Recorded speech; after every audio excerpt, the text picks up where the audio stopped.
There is nothing that Republicans have rewritten more than Ronald Reagan's record. They have erased from his record the painful fact for them that Ronald Reagan, both as a governor and as a president, raised taxes as well as cut taxes. The real Ronald Reagan raised taxes 11 times as president, but the mythical Ronald Reagan, who Republicans worship, would never do that. Then today, the head of the House Foreign Affairs Subcommittee on the Middle East actually said this.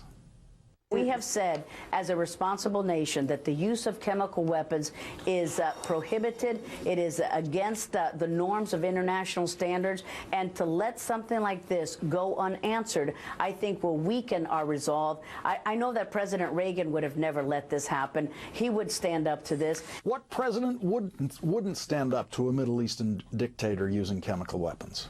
Well, the real Ronald Reagan wouldn't, and in fact, he didn't. Saddam Hussein used chemical weapons in the 1980s repeatedly, and Ronald Reagan was actually his enabler.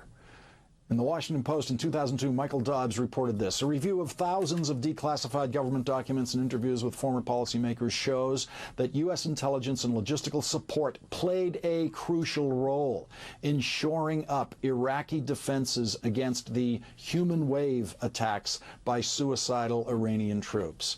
The administrations of Ronald Reagan and George H.W. Bush authorized the sale to Iraq of numerous items that had both military and civilian applications, including poisonous chemicals and deadly biological viruses such as anthrax and bubonic plague.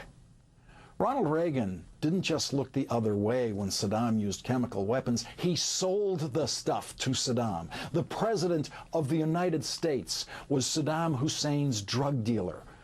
Michael Dodd reported, according to several former officials, the State and Commerce Departments promoted trade in such items as a way to boost U.S. exports and acquire political leverage over Hussein.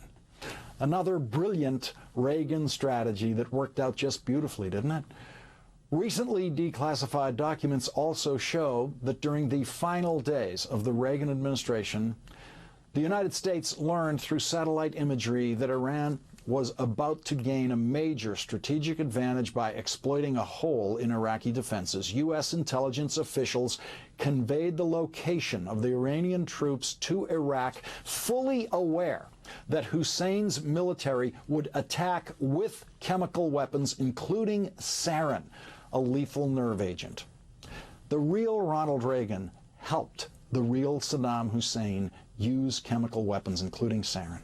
In 1991, after the Gulf War, UN weapons inspectors found all kinds of things in Iraq made by U.S. manufacturers, chemicals, missile components, computers, all sorts of stuff. And in 1994, the Senate Banking Committee turned up dozens of biological agents shipped to Iraq during the mid-1980s under license from the Commerce Department, including various strains of anthrax, subsequently identified by the Pentagon as a key component of the Iraqi biological warfare program.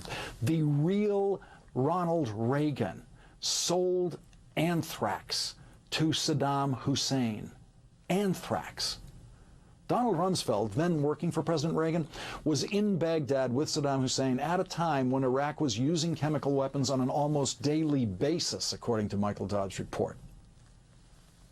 And President Obama, the only reason he's consulting with Congress is he wants to blame somebody for his lack of resolve. Well, but we've got to think like President Reagan would do, and he would say chemical use is unacceptable.